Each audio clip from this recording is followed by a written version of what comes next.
Bismillahirrahmanirrahim.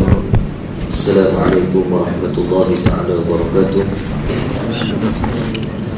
Innal hamdalillah nahmaduhu wa nasta'inuhu wa nastaghfiruh wa na'udzu billahi min shururi anfusina wa min sayyiati a'malina. Man yahdihillahu fala mudilla lahu wa man yudlil fala hadiya lahu. Asyhadu an la ilaha illallah wa asyhadu anna sayyidana Muhammadan 'abduhu wa rasuluh.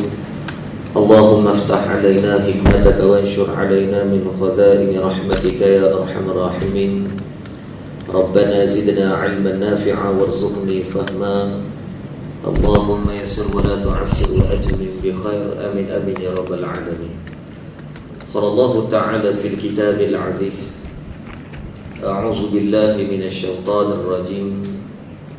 Alladzi khalaqal mauta wal hayata liyabluwakum ayyukum ahsanu amala wa huwal azizul ghafur. Shadaqallahul azim. Wa qala an-nabiy sallallahu alaihi wasallam sayusibu ummati da'ul ummami ya Rasulullah wa ma da'ul ummami al-ashar wal batar wat takathur wat tanaduj fi dunya wat tabakhut wat tahasud hatta yakuna al-baghyu aw kama qala rawahu Imam Al-Hakim.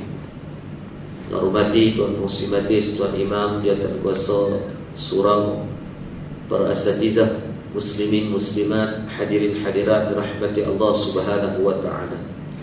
Pertama dan selamanya sama-sama kita panjatkan kesyukuran kehadirat Allah Subhanahu wa taala di atas nikmat dan kasih Allah yang masih memanjangkan umur kita. Moga-moga dengan asbab Allah panjangkan umur. Yang pertamanya kita sama-sama kita doakan moga Allah menetapkan hati kita dalam keimanan dan terus bertakwa kepada Allah Subhanahu wa taala. Sebab apa kena minta macam tu tuan-tuan? Sebab kalau kita nak menisbahkan pada manusia Allah panjangkan umur saja ni, maka banyak manusia Allah panjangkan umur.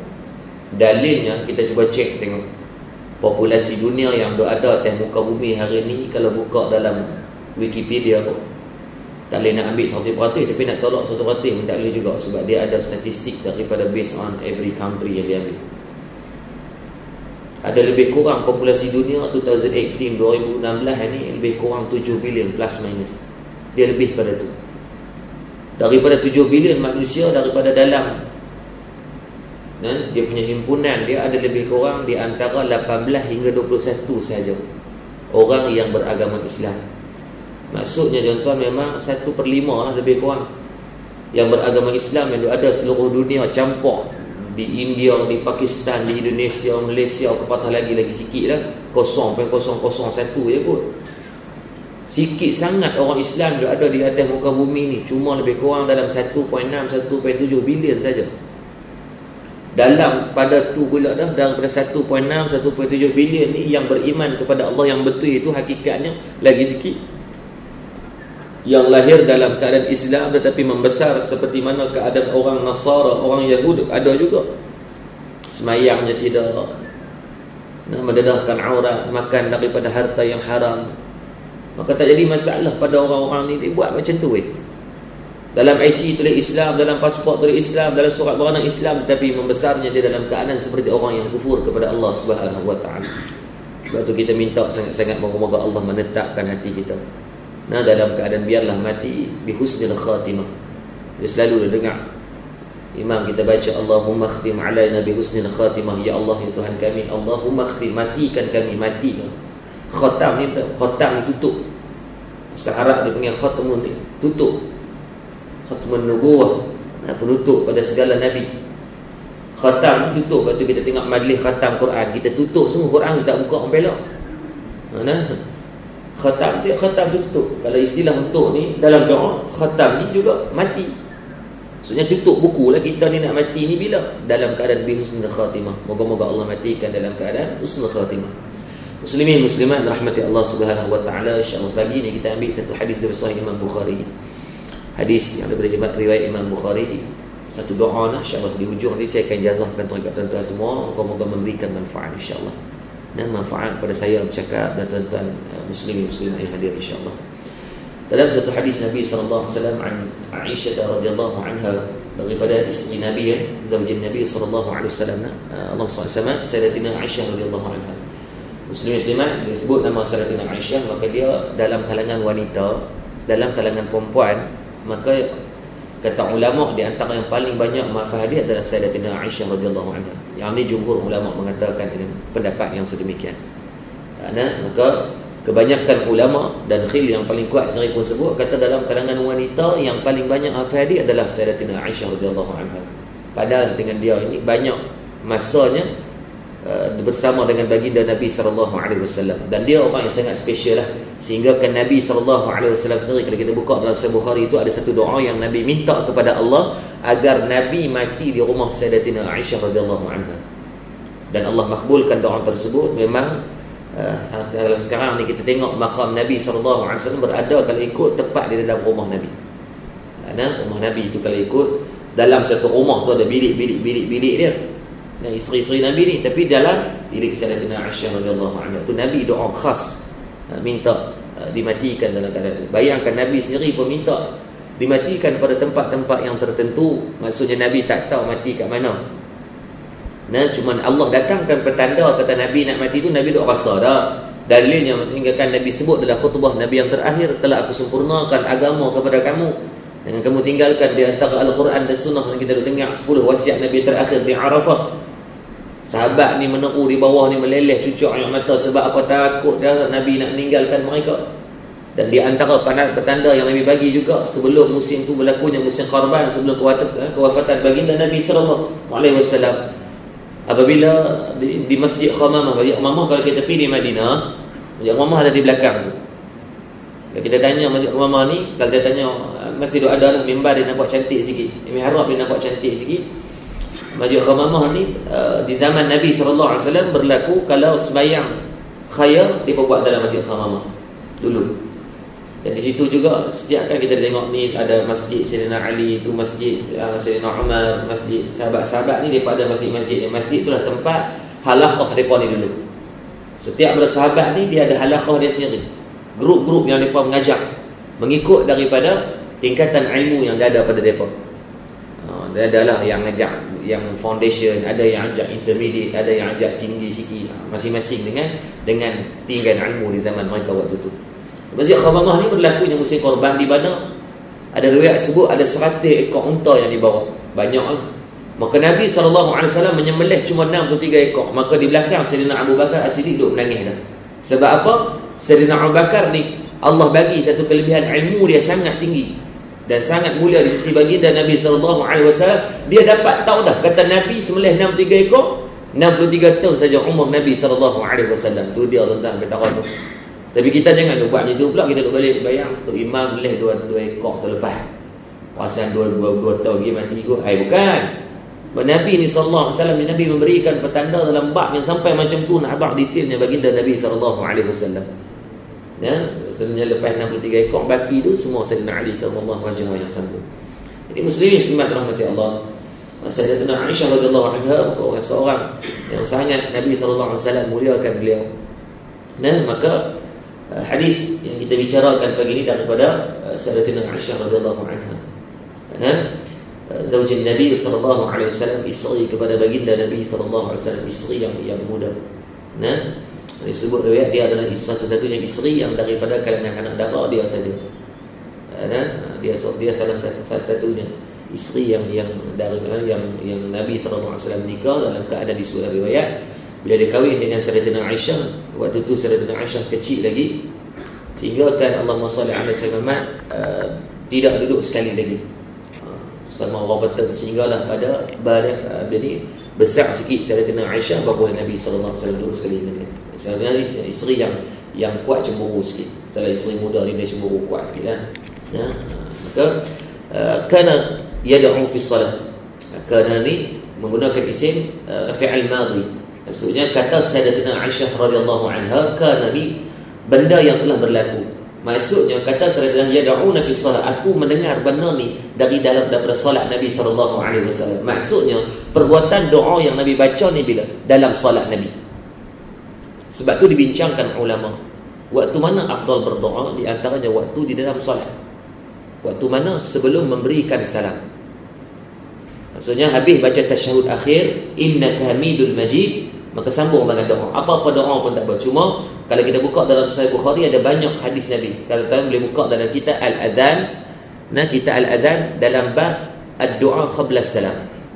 Dalam tu ada banyak doa yang kalau kita sebut sekali lagi pun tuan-tuan dah biasa dengarlah doa ni. Cuma mungkin dalam matan atau riwayat-riwayat yang lain. Atau mungkin dah biasa dah, cuma kita tak beramal saja. Jadi insya-Allah lepas ni kita beramal lah. Sebab keperluan doa ni kepada kita.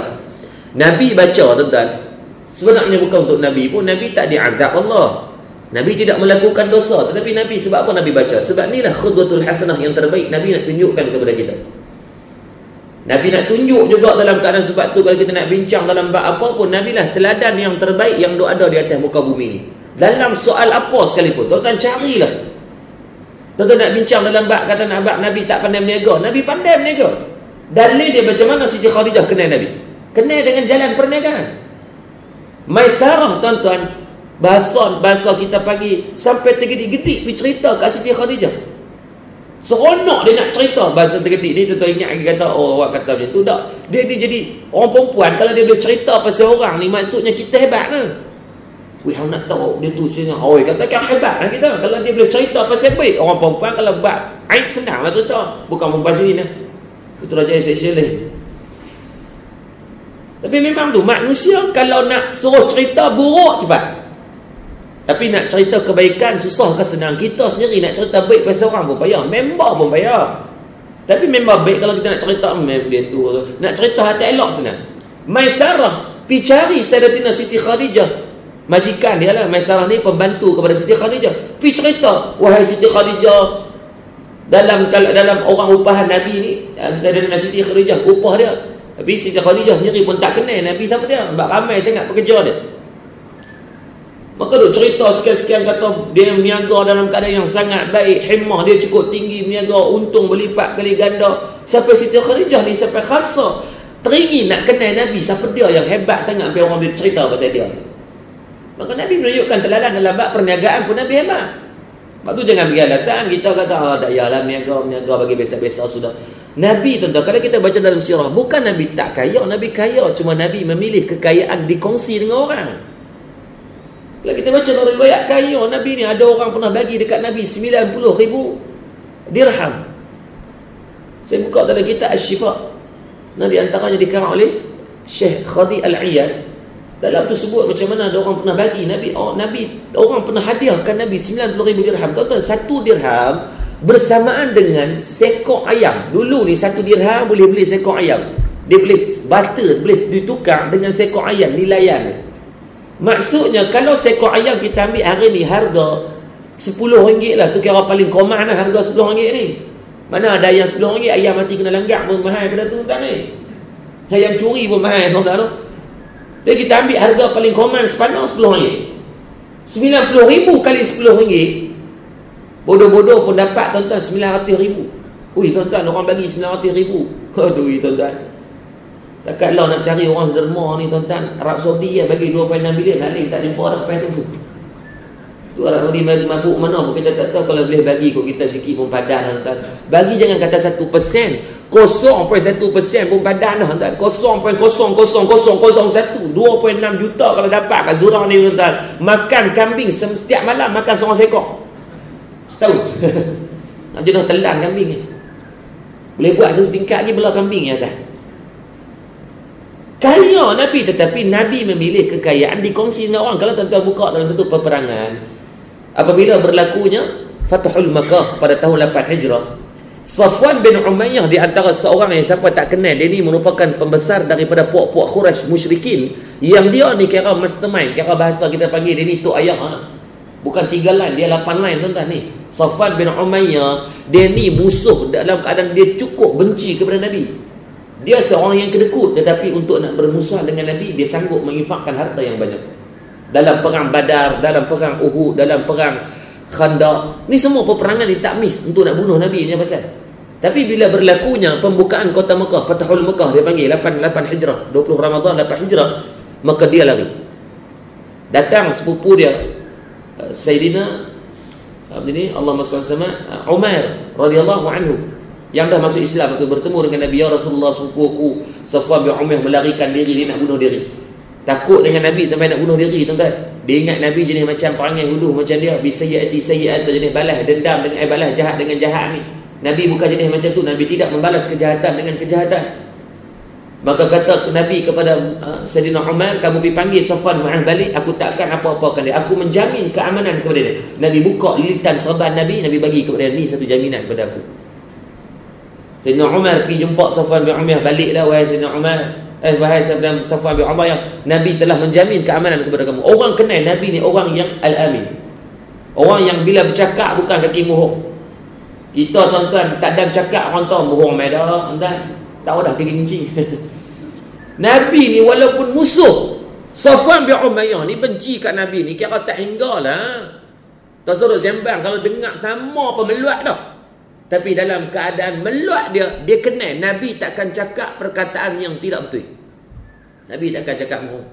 Bila dia dengar kata Sayyidina Umar siap bagi tunjuk kita serban yang Nabi pakai pula satu jaminan ni, maka dia balik. Bertemu dengan Nabi, memang Nabi tak buat apa sungguh. Kalau kita tuan-tuan kurang-kurang siku sekali jadi ya.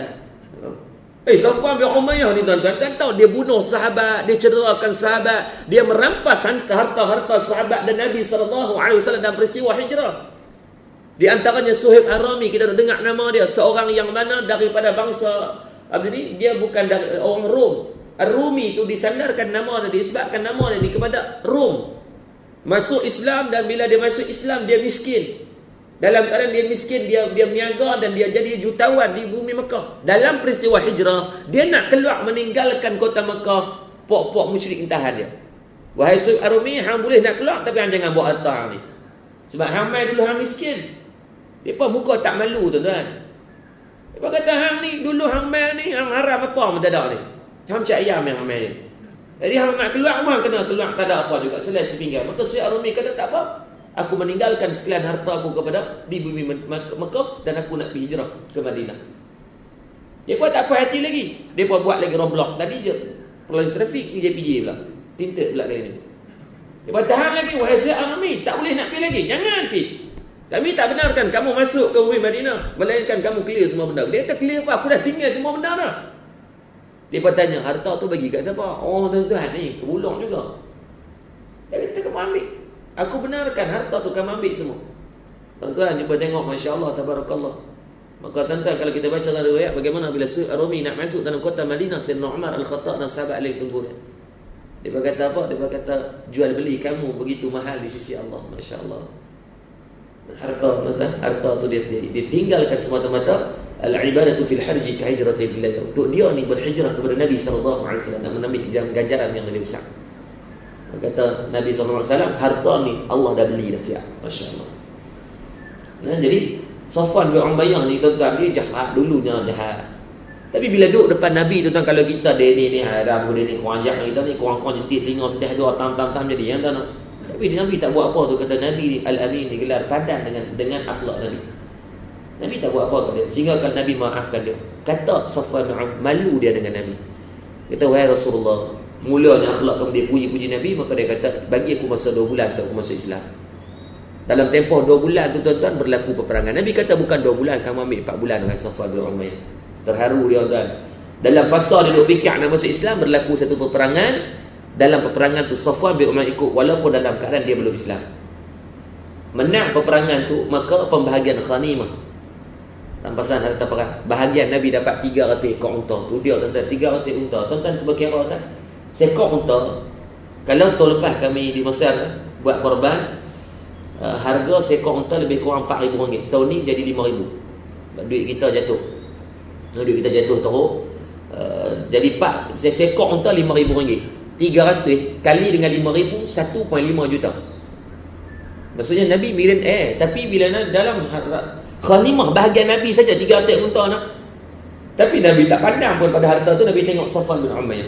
Nabi panggil, wahai Safwan bin Umayyah, kamu mai sini. Yang kata bahagian ghanimah bahagian aku ni, itu hak kamu. Maka Safwan bin Umayyah dia terkejut. Dia pergi dekat Nabi, wahai Rasulullah, dia mengucapkan 2 kalimah syahadah. Ini cerita dia. Insya-Allah, dan Nabi ni orang kaya.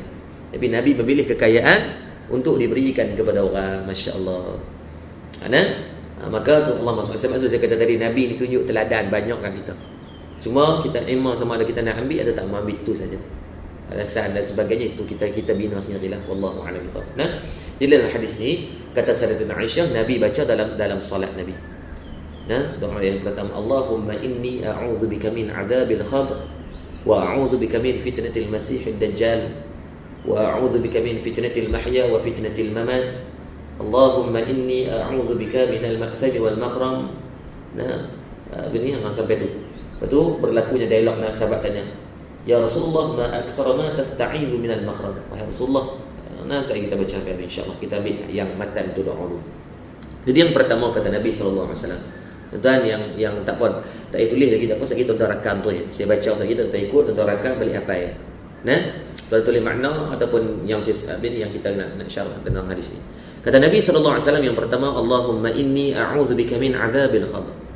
Ya Allah, ya Tuhanku, Allahumma inni a'udzubika, aku mohon perlindungan. Kalau kita baca dalam beramai-ramai, Allahumma inna na'udzubika tu jamak. Kalau Allahumma inni yang tu singular, mufrad, seorang-seorang, lone ranger dia panggil bahasa dia.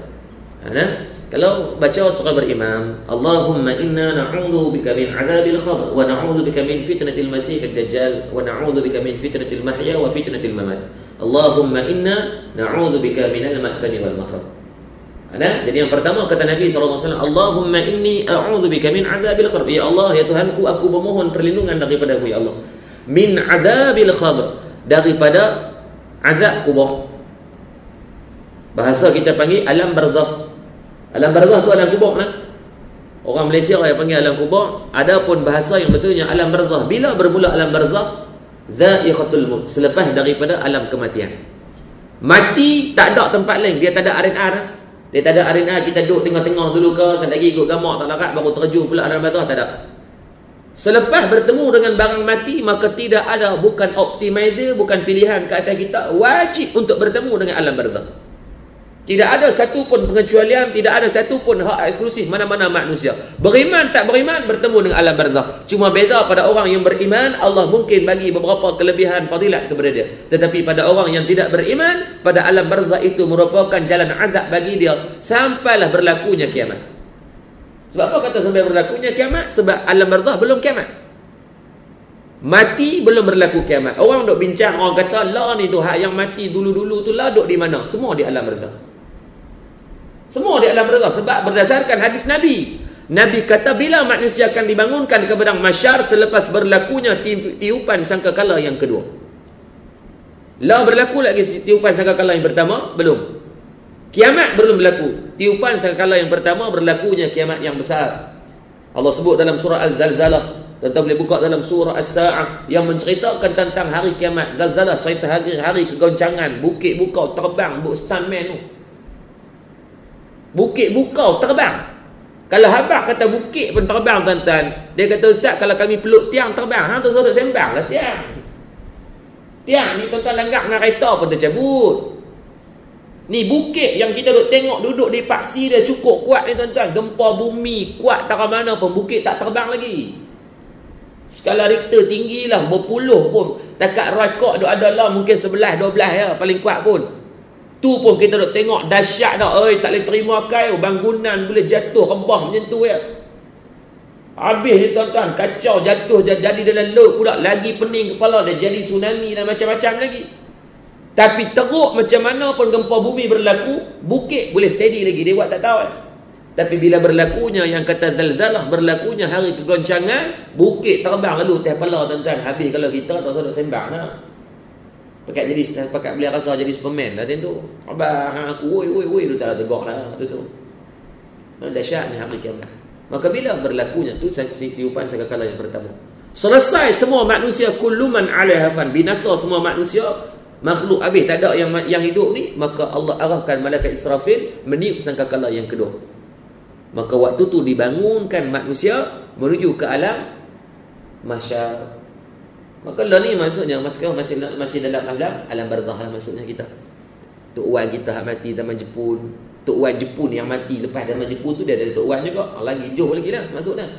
Kalau Tok Wan kita zaman Jepun tahun 1942. Kita belajar sejarah dulu 1942 sampai 1948 Jepun main invade Malaysia. Maksudnya tu dah 70 tahun. Tok Wan Jepun lagi 70, 140 tahun, maka semua duduk alam barzakh. Tak kira zaman mana pun, zaman Nabi SAW, sahabat dan juga orang-orang munafik yang mati, alam barzakh. Di zaman Nabi Adam AS, berapa belas ribu tahun ke belakang tu juga masih alam barzakh. Lama duduk alam barzakh ni tuan-tuan. Cerita dia lama, tu yang nak abang. Lama sangat tu tuan-tuan, sehingga kan agak-agak bekai banyak mana nak bawa. Kalau kita nak pergi Kuala Lumpur, pasti Kuala Lumpur dah.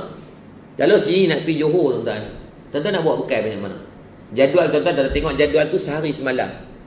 Tengok sehari semalam agak-agak nak bawa bekai banyak mana. Mungkin kalau makanan nak bawa apa? Mungkin saya rasa kalau makanan, kalau sehari semalam kita bawa Tupperware, makanan dalam Tupperware ni sikit cukup dah kot. Kita bawa mungkin baju 2 pasang atau 2 helai saja. Kita bawa mungkin kadar keperluan kita boleh bajet sebab sehari semalam.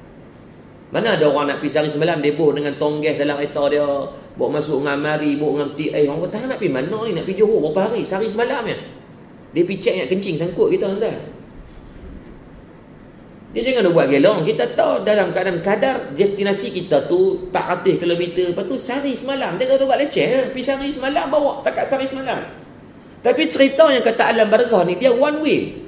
Dia bukan return. Lama mana? Boleh duk bayar lah. Kalau boleh buat kira-kira. Kalau aku mati hari ni tahun 2016, kalau contoh Allah takdirkan kiamat tahun 2050, tak Allah takdirkan, kita tak tahu bila. Semalam ditayang cerita 2012. Cerita pasal the end of the day kan. Ni hari pasal hari kiamat Mak Saleh buat. Dia predik 2012. Dia kata tengok haram 2012 tak jadi follow saya kata. Tapi Mak Saleh memang dia kaji nah. Dia pun percaya tentang the doomsday. Hari akan berlakunya kebinasaan, dia pun percaya. Sebab tu kalau tuan-tuan buka dalam ada satu web saya pernah jumpa dulu, depa buat teknologi yang Mak Saleh cerita, depa cipta kalau berlaku kiamat depa duk buat dah. Ada yang buat satu kit macam bilik dia macam Dragon Ball tu. Goku turun kan, dia ada macam duk dalam kapsul tu. Depa buat. Dalam tu ada macam-macam. Depa buat dah persediaan, dalam tu ada oksigen dia, dalam tu ada makanan-makanan yang boleh supply dalam beberapa hari. Depa buat siap. Tapi tuan-tuan kalau bukit pun terbang habis kapsul tu nak jadi metang apa? Tu je duk bayang. Depa duk bayang kiamat macam berlaku tsunami. Depa duk bayang kiamat macam gempa bumi. Depa duk bayang macam kiamat ni taufan macam duk berlaku di Amerika Syarikat. Depa duk bayang macam tu. Sedangkan dia tak tahu lebih berkali ganda dahsyat daripada tu lagi. Dia kemas, dia kata kapsul ni ketahanan dia boleh, kalau takat track belagar dengan benda-benda menjadi tak ada apa. Try lah kapsul tak kapsul. Goku pun pertama tu mati dia kan, tak ada super saya je. Tak ada kira siapa dia. Super saya satu, kalau super saya 3 sampai rambut meleret sampai atas jalan, kan mati dia. Allah kita ada. Maka sebab tu tuan-tuan muslimin-muslimat rahmati Allah, alam barzakh ni dahsyat. Cerita dia tu.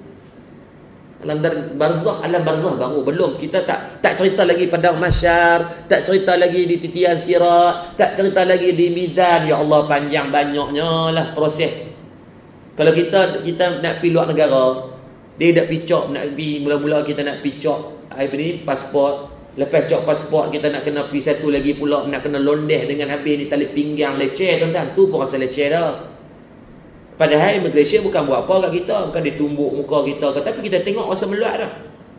Dia duk scan pula lagi titik. Dia kata ada apa ni? Patah balik, masuk pula titik. Hang ni bersepak ni. Marah kita pula. Kita kata nak buat macam mana, hang punya mesin kok bunyi. Baru cek balik, tadi tu ada benda dalam poket duit shilling ya tuan-tuan. Tapi rasa leceh dah kita. Yang kata proses alam barzakh, proses alam mahsyar, pi ke mizan, titian sirat ni banyak ni, baca cara ni berapa ratus tahun, berapa ribu tahun ni. Daripada manusia pertama dibangunkan daripada zaman Nabi Adam AS, sampailah kita hari ni berapa ratus bilion manusia agak-agak kita saja tuan-tuan, yang ada lah 7 bilion, yang mati 10 tahun lepas berapa bilion, yang mati dulu tuan-tuan, ya Allah, banyaknya manusia nak dihimpunkan dalam satu masa, dan kita nak disoal faman ya'mal mithqala dzarratin khairan yarah, satu nak kena tanya ni. Khairan yarah, sehingga kan pada sebesar zarah pun nak kena tanya. Syarran yarah, khairan yarah, dua-dua nak kena tanya. Penat tuan-tuan. Kita pergi mahkamah 300 kes pun mendengung muka macam jebon lah duduk di belakang. Baru 300 kes. Tapi duk berasa beban dah. Dia kata hakim ni leceh. Lepas tu buka kaunter banyak sikit. Dia ingat macam kelas tak singgung pun. Hakim boleh beratur ramai-ramai meh. Seorang bilang, jawab prom. Okey, hang kalah pok, hang menang. Dah. 300 kes tuan, kadang-kadang sampai postpone pi minggu depan pula. Postpone bulan depan pula. Kita dah prepare siap dah ni. Postpone pula. Oh, tuan-tuan leceh. Asal.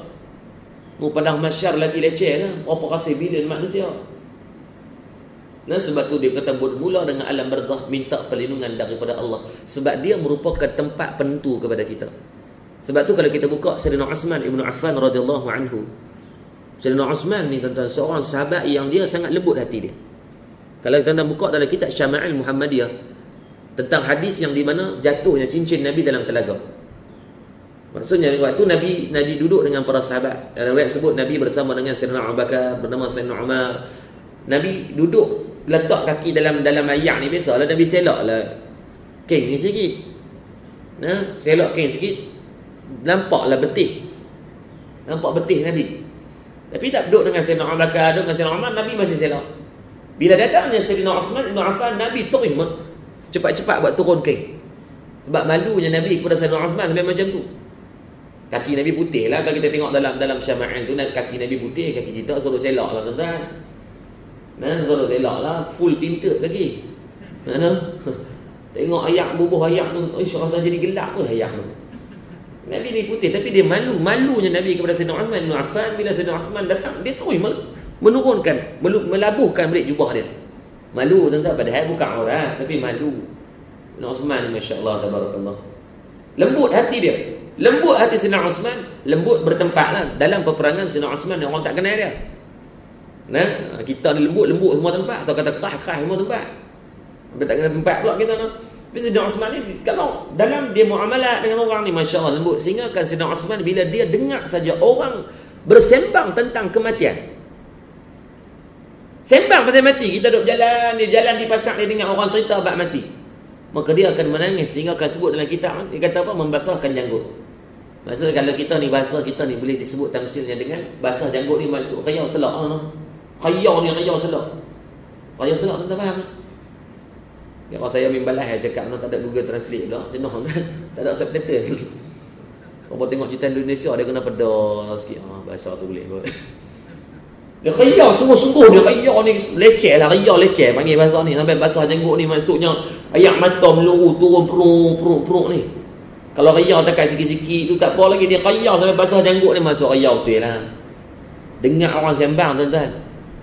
Kalau tengok tu tak tahulah rasa keadaan dia macam mana, tak tahulah pula. Dengar saja pun dah cukup dah rasa takut. Padahal dia seorang sahabat yang mana Nabi sebut dah dijanjikan syurga. 10 sahabat dijanjikan syurga, nama dia termasuk. Kita tuan-tuan relax tengok mati kadang-kadang tak rasa apa. Oh dia tuan-tuan keras hati kita. Itu yang pertama. Yang kedua Nabi minta wa a'udzubika min fitnatil masiihid dajjal. Aku mohon perlindungan daripada-Mu ya Allah daripada fitnah Masih ad-Dajjal. Tuan-tuan muslimin, muslimat rahmati Allah, bila sebut fitnah Dajjal ni, Dajjal tak sedap kalau orang kena panggil Dajjal sedap ni. Nah, kata Dajjal ni tuan-tuan benda yang masya-Allah tabarakallah Nabi sebut dalam hadis. Kalau kita buka dalam Sahih Bukhari, hadis yang lah itu dia cerita bab datangan Dajjal. Dan banyak ini Allah maksud sama. Kalau kita nak baca Dajjal, tentang Dajjal ni banyak, tentang buka hadis daripada Tamim Ad-Dari yang cerita tentang perihal Dajjal ni banyak. Jadi tak berhajat nak cerita Dajjal ni banyak sangat, sebab kita pun banyak dah bincang selalu suruh tengok. Karena teman surau tuan-tuan ni bukan surau yang ini banyak kali dulu cerita bab Dajjal ni. Dajjal ni satu makhluk yang dia kata Nabi fitnah yang paling besar sekali. Dia panggil fitnah utama. Kalau fitnah besar ni banyak, kabair tu banyak. Tetapi kalau kita sebut fitnah yang utama, kalau kita masuk pertandingan apa-apa, pencabutan betul ke, dia ada hadiah nombor 1, dia ada hadiah nombor 2, dia ada nombor 3, nombor 4, nombor 5. Tapi dalam semua tu dia akan panggil ada hadiah utama. Dia hadiah utama. Hadiah utama ni masuk tu yang paling tinggi sekali. Kalau nombor 1 dapat petik air, nombor 1 petik air. Nombor yang kata utama ni dia tak ada nombor, dia atas pada tu lagi, bukan petik air. Dia bagi kedai petik air kat kita. Abang kata dia mesti lagi tinggi pada nombor 1, lagi tinggi daripada nombor 2, nombor 3 tu. Hak utama ni the main dia, the major dia. Sebab tu dia panggil buletin utama, sebab bohong paling kuat ni dia. dapat bulletin utama. Kata ingat apa? Dia pun compete juga tu. Siapa bohong paling banyak, dia boleh menang. Sukan dia tak boleh bohong buat. Lain mau banyak bohong belakang. Dari segi cerita pun bohong juga. Cerita merapus dia. Kadang-kadang kita tengok mentaliti orang Melayu kita. Tak ada drama lain. Kerja cerita cinta. Lah apa? Tundukkan playboy itu ke dah. Aduh, tuan-tuan karut. Habis cinta sering planner, dia boleh tundukkan playboy. Dulu dia, abang sadu sidekeng. La ilaha illallah ta'ala. Inilah mentaliti orang Melayu dekat tu cerita. Allah kadang-kadang tengok kesian dan rosak anak bangsa kita. Bagi saya baik dia buat cerita Doraemon tak apa kan. Kita tahu cerita tu mohon senang. Dah kita tahu cerita tu mohon senang. Tak ada terpengaruh teruk-teruk ni tu. Cerita dia sama ya. Dengan keadaan buat dan gaya anak orang kaya apa semua hari kahwin and history kahwin tu. Tukar cerita baru pula. Tu yang Allah kadang-kadang kesian tu. Kadang orang lain isteri kita, anak-anak kita. Nah, orang tu yang duk kena tipu ni. Sebab baru ni kalau dia buat keluar siaran televisyen dia buat keluar statistik. Waktu yang paling tinggi orang duk tengok televisyen ni di antara pukul 7 sampai pukul 9. Pukul 7 siaran yang paling banyak dan iklan yang paling mahal. Kalau kita nak iklan waktu tu paling mahal di antara pukul 7 sampai pukul 9. Iklan nak keluar 5 saat, 7 saat tu tuan-tuan mau RM100,000. Sebab itu waktu puncak dia panggil, waktu perdana, waktu utama. Siapa duk tengok ni tuan-tuan? Sehingga kena buat keluar ni sebuah 5 juta penonton satu malam. Rakyat Malaysia bukan sampai serupa Indonesia 200 juta. 30 juta je kita. Orang Cina, orang India tak tengok drama Melayu, jangan risau. Dia tak main pejabat dia cerita, wah, orang tengok semalam, oh itu apa hero tu bodoh sangat dia. Mana ada, kita ya. Kita yang duk layan cerita-cerita yang merapu macam ni. Allah tuan-tuan, sial. Dan sebab tu balik cek. Tu belum fitnah dajjal tak main lagi lah. Baru dengan televisyen pun karut dah kita ni. Baru dengan hiburan pun kita dah penat dah. Kata Nabi SAW, sayusibu ummati da'ul ummami. Umat aku akan tertimpa pada penyakit umat terdahulu, kata Nabi. Sahabat tanya, ya Rasulullah, wa ma da'ul ummami? Rasulullah, apakah penyakit umat terdahulu? Nabi sebut yang pertama, al-asyaru. Penyakit yang terlalu banyak berseronok di atas barang hiburan. Islam tak melarang hiburan. Islam meraihkan hiburan. Hang nak pergi tengok bola, pergilah tengok. Nak telan dengan bola pun tak apa, tapi buat semayang. Hang nak pergi tengok bola, pergi. Tapi jaga di antara ikhtilat. Laki perempuan capok jaga. Nak pergi buat apa? Kamu nak pergi tengok apa? Wrestling, pergi. Tapi suruh dia tutup aurat bagi elok. Jangan duk pakai sepeda macam tu. Hang nak buat apa? Kamu nak pergi buat apa? Nak pergi mengai. Pergi mengai. Mengai ambil satu ikan, satu sungai pun tak apa. Tapi dia semayang. Maksudnya Islam membenarkan pada benda-benda untuk kita nak berhibur, nak ming apa, kita nak tahan burung lah, kita nak minat masing-masing, tak ada masalah. Tetapi ada keutamaan dalam agama, dia ada keutamaan dia. Benda yang perlu kita utamakan dia dulu. Dan benda perlu yang kita kemudiankan dia. Tapi bila ming dengan hiburan, dia payahlah. Ni hari ni hari Sabtu boleh tengok lah. Sekali lagi kedua drama Hindustan, tuan-tuan boleh tengok. Hari ni dia mula nak banyak Lohor nak semayang lambat, Zuhur nak pergi dekat-dekat waktu asar semayang. Sebab apa? Dia tengok karut cerita Hindustan. Hak teruk lagi dia riak sebab cerita Hindustan sampai tak masak nasi. Laki balik ni apa? Tak ada apa. Dia kata, abang hari ni berkabung Ustaz sebab tadi hero mati. Hero makan kenyang sampai borai perut, laki lapak di rumah Ustaz. Ni fitnah Dajjal tak main lagi. Dajjal baru hantar dia punya SB je. SB tu dia dekat di dinding satu mata tu, baru tu Dajjal kat tu satu kat. Tak salah ke TV dah, tapi tu baru datangkan asbab dengan barang macam tu dah banyak rosak umat manusia. Tuan-tuan boleh bayang bila datangnya Dajjal yang mana disebut dalam riwayat bagaimana keadaan Dajjal. Allah memberikan kelebihan kepada dia. Dia minta kepada Allah. Tuan-tuan bila datangnya fitnah Dajjal, dia di tangan dan di tangan dia ni ada syurga dan neraka. So diibaratkan bila dia mai kat kita, di tangan kanan, di tangan kiri ni ada ibarat dia. Memilih pada syurga di tangan Dajjal, maka neraka tempat kita. Dan memilih neraka pada tempat di tangan Dajjal itu, maka syurga tempat kita. Oh, dia kata, Ustaz senang macam tu Ustaz. Dajjal main, saya tanya, hang Dajjal? Syurga neraka kau ambil ni. Dan bukan macam tu. Waktu tu yang akan memilih adalah soal iman kita. Kalau Allah pun tuan-tuan duk jam keren kita semayang, kadang-kadang subuh jaga, subuh tak jaga. Bukan subuh gajah, kadang subuh babi dah kita tuan-tuan. Subuh bukan 12 tengah tu bukan subuh dah ni. Nak kata duha pun tak duha dah. Dah hari baca daripada dah tu.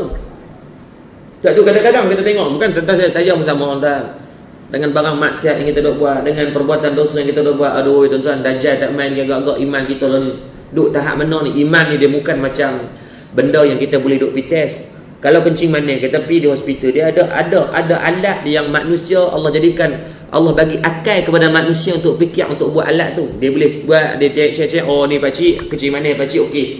Kita pergi cek pula, dia kata ni pakcik ni, oh minggu ni leceh sikit pakcik naik sampai 8 nak pergi 10 ni, jadi pakcik kena puasa. Dia boleh habaq kita sebab dia berdasarkan statistik dia tengok. Dia tengok macam ni, pakcik ni kalau macam ni, dia cerita pakcik, ni nak belah-belah ni karut dah pakcik. Malam tu sodok makan dah, takat pukul 6 lah. Makan pula dia kata kurangkan benda ni, kurangkan benda tu, ayak punya tak ada apa, dia abang macam-macam. Pi pula sampai meletup mesin tu lagi karut dah cerita dia. Maksudnya tu dia ada ukuran dia, darah tinggi ada ukuran, jantung pi cek-cek, oi jantung kamu lemah ni, kamu kena banyak buat macam ni, makan kena macam ni, kurangkan benda yang kolesterol apa semua. Dia boleh habaq sebab berdasarkan apa yang dia nampak daripada bentuk analisis yang dia keluar. Tapi soal iman tak ada analisis keluar. Malaikat tak main hantar invoice kat kita. Tiap bulan dia hantar rumah bil sampai tengok, oh bulan ni lega, tengok semayang dah 10 kali terima, satu ya tolak, okey satu tak apa, qada balik. Dia kata, ni apa dia ni? Tak ada, bulan ni tak ada bohong orang. Bulan kalau macam tu senang tuan-tuan. Jadi iman kamu grade bulan ni B+, okey, B+ okey ya. Kalau macam tu tak apa, masalahnya kita tak tahu. Pakaian belum tentu. Pakaian belum tentu, tengok pakai jubah ni cara ni beriman gila ni. Belum tentu tuan-tuan. Mungkin nak tu dia tu je pakaian dia dah, tengok kain imam dia basuh dah. Bukan, dengan pakaian tak boleh ukur manusia. Cuma dengan pakaian setidaknya mendidik jadi baik sihat. Sungguh tuan, kalau tuan-tuan keluar pergi pasar malam pakai jubah, agak-agak nak tengok orang teruk-teruk. Kalau tuan-tuan pergi, tapi try hari ni. Hari ni ada pagi-pagi ni ada market kat mana-mana, kau try pergi. Bukan nak beli pun, nak suruh tengok betul tak. Pergi bawa pakai jubah, bubuh serban, bubuh syol blok ni tuan. Oi tuan-tuan, nak tengok orang leceh. Tengok segok lalu. Dia tak boleh tengok dia tak pakai serban dia tak. Tapi try tak pakai serban tuan-tuan, dia hero, pusing kan. Syok kan. Setidaknya dengan pakaian tu buat kita rasa terdidik. Tuan-tuan pun lebay atas kepala pun jadi dah. Tuan-tuan pergi pasar raya tuan-tuan, orang tengok kita pun rasa lain. Dan kita nak tengok orang pun lagi rasa lain. Tapi bukan kata dengan perlu beriman kita, bukan lagi. Nah belum. Nah sebab tu berjaga. Fitnah Dajjal ni terlalu besar sangatlah. Banyak kalau nak cerita bab Dajjal ni tak habis. Jadi kita pergi terusnya. Tak apa bab Dajjal ni banyak. Buka riwayat Tamim dari banyak sangat. Ini Nabi sebut ni fitnah yang paling dahsyat. Bila datang dari Dajjal, maka habis berlakunya kerosakan di atas muka bumi. Tumbuh-tumbuhan tak hidup, binatang pekat mati. Kawasan yang dilalui Dajjal maka akan gersang kawasan tu. Kawasan tu akan ini tandus. Jadi tandus ni, bahasa tandus ni dia bagaimana? Kering kontang. Kawasan yang tak elok. Kawasan yang tak seronok untuk kita duduk, tak ada pendapatan yang boleh hidup di situ. Maka tanya sahabat, wahai Rasulullah, maka apakah makanan bagi orang yang beriman? Dah kata tak ada makanan untuk, kalau Dajjal lalu ni orang yang tak ikut dia, tak ada makanan. Nabi kata zikrullah, zikir. Subhanallah kita, tahmid kita, tahlil kita, takbir kita, itulah makanan bagi orang yang beriman waktu datang Dajjal. Tuan-tuan tak suruh pelik. Dia kata ustaz, zikir boleh kenyang lah. Kami zikir tak kenyang, kuih lapang dah, rembung si lemak kan.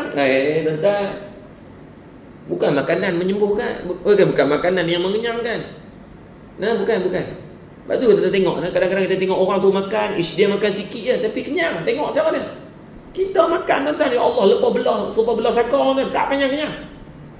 Maksudnya tuan-tuan, yang mengenyang tu bukan makanan. Kalau mengenyang tu makanan, maksudnya sama lah.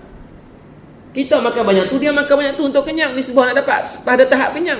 Dah. Yang mengenyangkan Allah, yang menyembuhkan Allah, yang memberikan sesuatu kesan kepada barang manusia dan makhluk adalah Allah Subhanahu Wa Taala. Itu cuma alat ikhtiar kita. Jadi kena ikhtiar lah. Cuma Nabi sebut dalam hadis, zikir kita akhir zaman, bila datangnya fitnah Dajjal, zikir kita akan menjadi keutamaan pada manusia. Jadi macam mana nak buat, nak bagi zikir dia boleh semua ni? Maka tengah duk hidup ni beramai saya tu ya cerita dia. Bukan tunggu Ustaz tak apa, kalau macam tu saya tunggu nanti Dajjal memang saya zikir kuat kan. Tuan-tuan boleh tengok lah. Dan macam ni lah tuan-tuan. Tuan-tuan tengok orang buat perubatan Islam. Perubatan Islam ni tuan-tuan, dia ayat ruqyah dia sama ya. Tuan-tuan pergi Darul Syifa, tuan-tuan pergi Pusat Asy-Syakirin, tuan-tuan pergi Darul Iman, tuan-tuan pergi Darul Salam. Ayat ruqyah dia sama ya. Menggunakan ayat-ayat yang sama, semua lebih kurang sama ya. Dia tak ada beza. Saya sendiri duduk belajar pun sama. 2-3 tempat kita belajar ayat ruqyah yang sama, cuma mungkin ada kaedah tertentu sahaja yang berbeza dari segi amalan. Tetapi dalam kesemuanya, semua mengajarkan, dalam semua ilmu perubatan dia mengajarkan basic dia. sebatikan dengan ayat tu. Maksudnya ulang.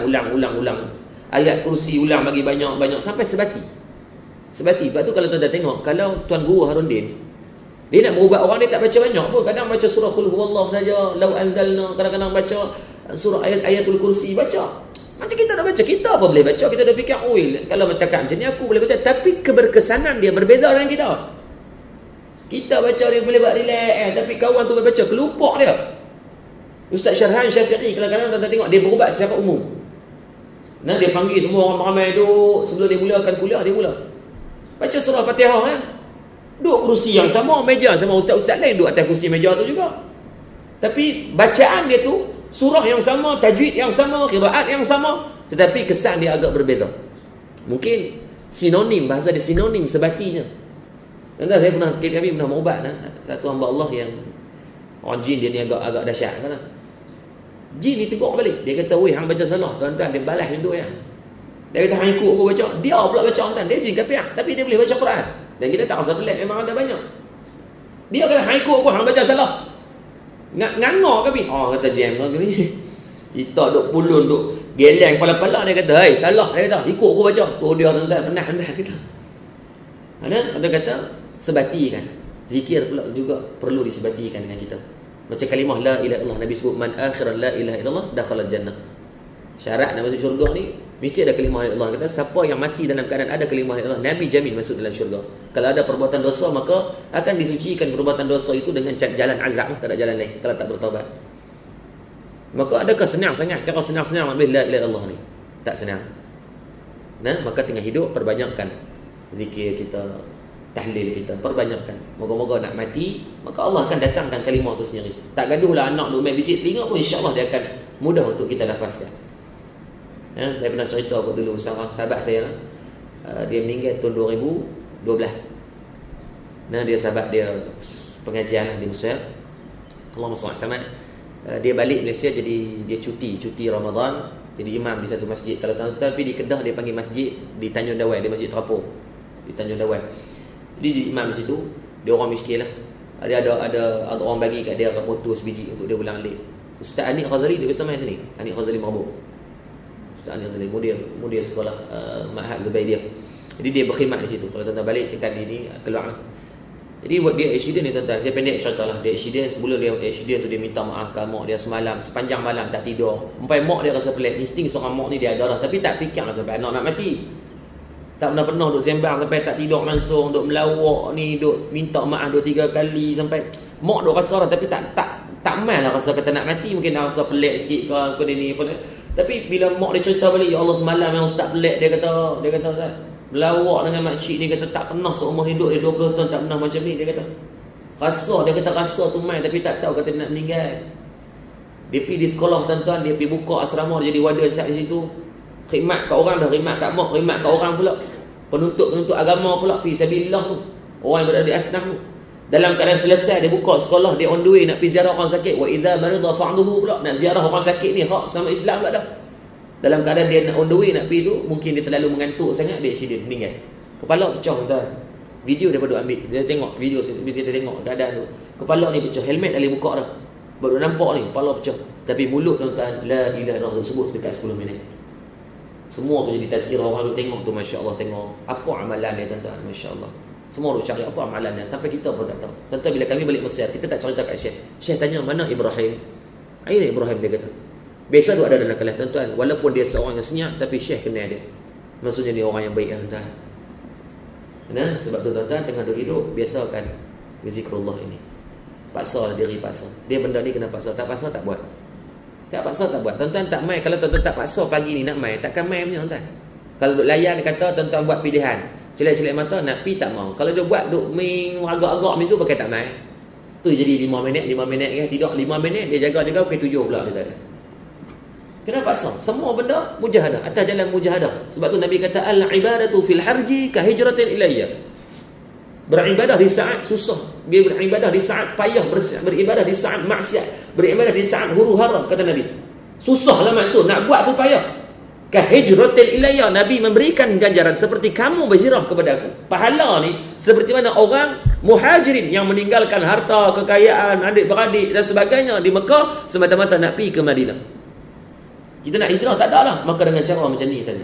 Beribadah di saat susah dan payahnya berlaku keliling kita, insya-Allah. Yang ketiga kata Nabi, Allahumma inni a'udzubika Allahumma inni a'udzubika min fitnatil masiihid dajjal wa a'udzubika min fitnatil mahya wa fitnatil mamat. Wa a'udzubika min fitnatil mahya wa fitnatil mamat. Dan aku mohon perlindungan daripada fitnah kehidupan dan fitnah kematian. Dan fitnah kehidupan ni minta perlindungan.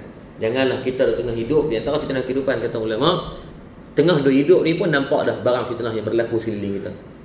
Duk hidup lagi ni. Duk hidup lagi kita duk tinggal sembahyang. Itu fitnah kehidupan tu. Duk hidup lagi duk dedah aurat. Itu fitnah kehidupan. Duk hidup lagi masih kita terlibat makan daripada harta-harta yang haram, masih terlibat dengan kezaliman. Maka tu di antara fitnah yang tengah duk hidup kita sedang tanggung pada fitnah tersebut. Ini berjaga-jaga. Wa fitnatil mamat, dan fitnah dalam bab kematian. Di antara fitnah yang paling besar dalam bab kematian, mati dalam keadaan su'ul khatimah. Mati dalam keadaan su'ul khatimah. Yani mati dalam keadaan tidak ada Allahumma samad kalimah la ilaha illallah dalam diri dia. Na'udzubillah min dzalik. Lepas tu usaha. Benda tu kita tak ada jalan shortcut. Jalan shortcut yang kita wasiatkan anak ni, kalau pak nak mati, hang tolong ajar pak mengucap. Tak, dia bukan jalan macam tu. Upahlah PA system paling mahal pun anak jerkah tepi telinga ni pun kalau tak mai juga. Sebab tu kalimah la ilaha illallah dia unik. Kalimah tahlil ni, kalimah la ilaha illallah ni dia sangat unik. Tuan-tuan boleh buat perbandingan, dia satu kalimah yang tidak memerlukan pergerakan yang lain dah, melainkan hanya lidah saja. Tuan-tuan boleh praktik lah. Tuan-tuan nak sebut selain daripada perkataan, semua kena bergerakkan bibir. Try buat. La ilaha illallah ni tuan-tuan dalam duk macam ni. La ilaha illallah, la ilaha illallah, la ilaha illallah, la ilaha illallah. Tak gerak pun. Tapi selain daripada kalimah tu semua perlu digerakkan. Subhanallah. Oh ya tuan-tuan, bunyi macam pineko tak pineko tuan ni. Alhamdulillah, perlu. Nak kesempurnaan huruf, nak mendapatkan kesempurnaan pada sebutan, dengan semua ni perlukan anggota dia. Tetapi lidah saja pada kalimah tahlil sempurna dari segi makna, sempurna dari segi sifat. La ilaha illallah, sempurna. Sebab apa? Waktu mana tanggungan nak mati tu, nak gerakkan bibir pun tak ada, tuan-tuan. Tak larat. Tak ada kemampuan kita. Maka waktu tu siapa yang datang? Waktu tu iman kita lah yang akan berbicara untuk datangkan kalimah tersebut. Maka doa kepada Allah. Minta semua-semua, ya Allah, matikanlah aku dalam keadaan macam ni, ya Allah, dalam keadaan kebaikan, ya Allah. Minta, tuan-tuan. Zalim, alangkah zalimnya kita, tuan-tuan. Kalau lah Nabi minta dalam keadaan mati, dalam keadaan yang baik, padahal Nabi tahu dah, kita tahu dah Nabi dia orang baik. Nabi tak buat dosa macam kita, Nabi tak tengok benda haram macam kita, Nabi tak cakap benda haram macam kita. Tapi Nabi minta kepada Allah Subhanahu Wa Taala.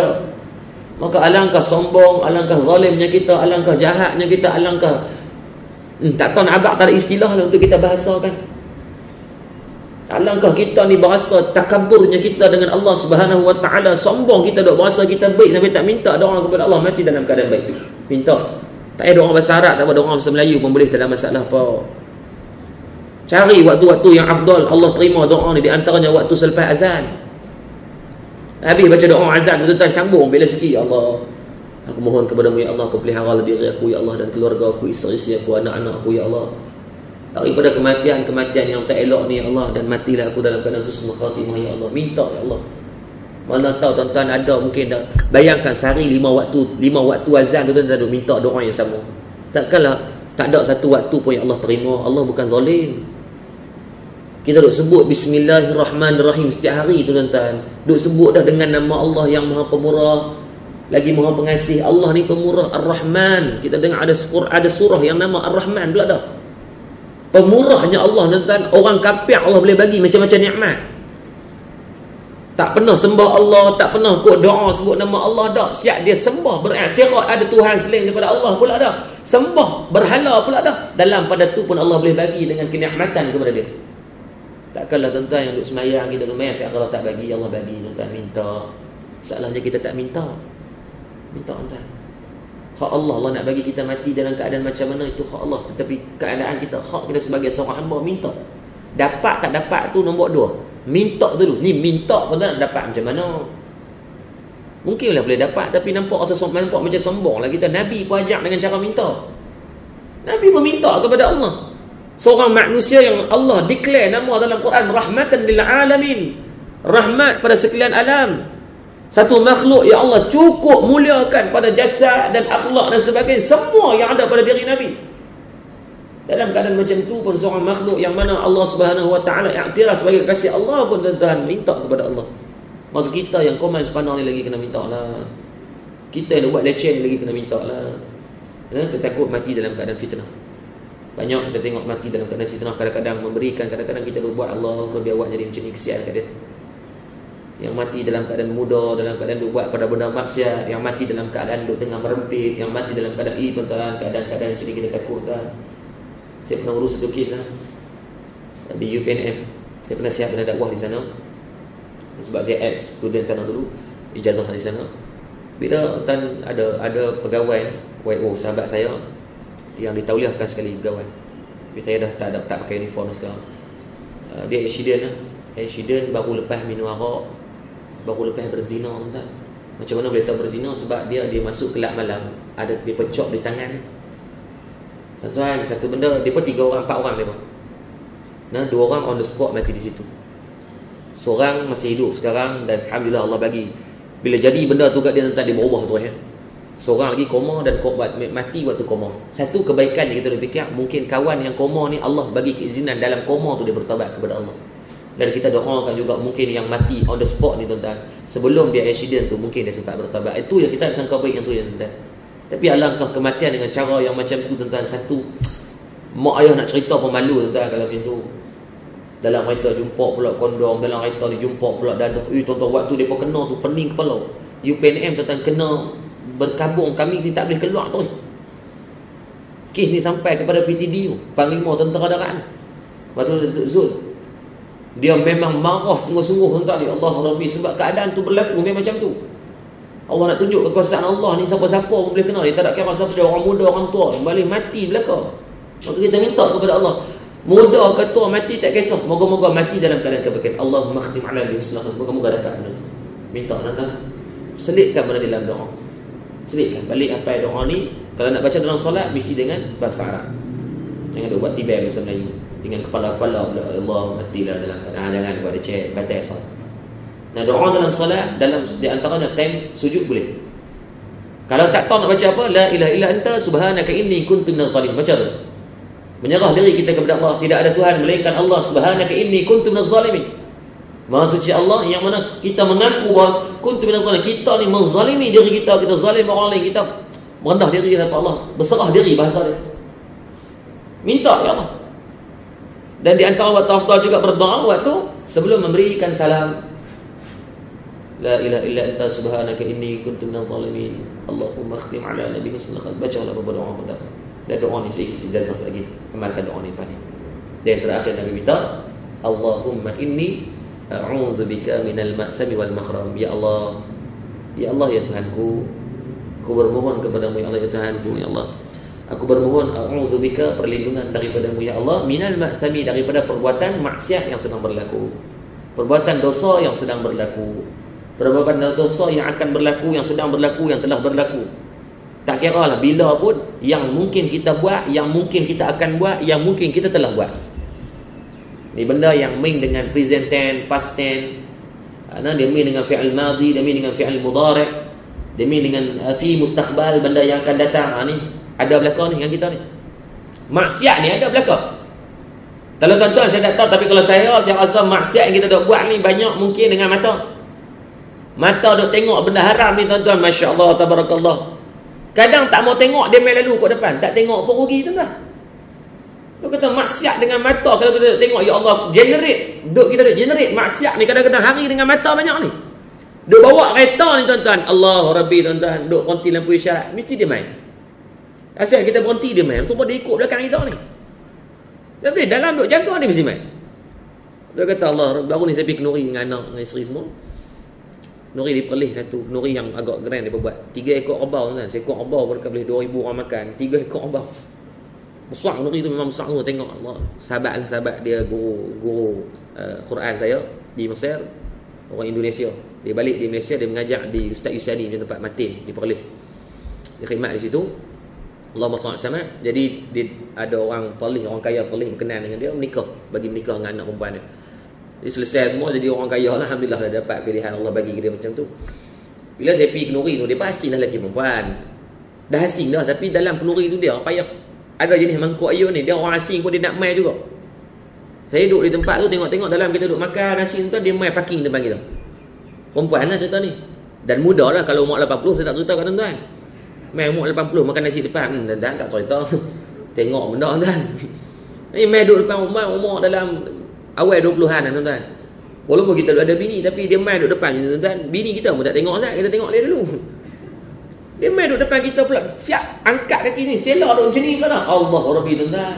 Kita duduk makan nasi, duduk tengok ayam, tengok paha dia sama banyak ni, paha ayam, paha dia, paha ayam, paha dia. Sama banyak. 50-50 bahagi ni. Kadang tak mau tengok, dalam tak mau tengok tu pun jahat mata ni. Orang duk abang dah, hang jangan tengok, dia pergi tengok juga. Dia kata, batu Allah sebut dalam Quran, wala takhrabuz zina, jangan kamu hampir. Yang kata perbuatan maksiat, perbuatan zina ni hampir pun tak boleh, betul dah. Dia leceh.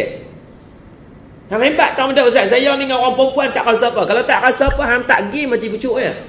Dia mesti rasa punya. Sama ustaz pun sama lah tuan. Dia mesti rasa. Ustaz, saya ni memang kalau dengan orang perempuan ni, tasbih ni bawa pergi merata, bukan tasbih biasa, rantai motor. Rantai motor pun sama tuan, dia duduk sembang pandai.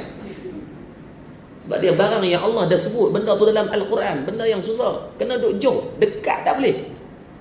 Ui tuan-tuan, ketak kepala makan nasi dia, kita kata jam dah. Tapi bila nak tambah tak tambah, kita kalau tambah karut aku ni. Dari bila seguni dosa ni, dia tadi berguni-guni pula ni. Dosa yang kita buat tu kata maksami ni banyak.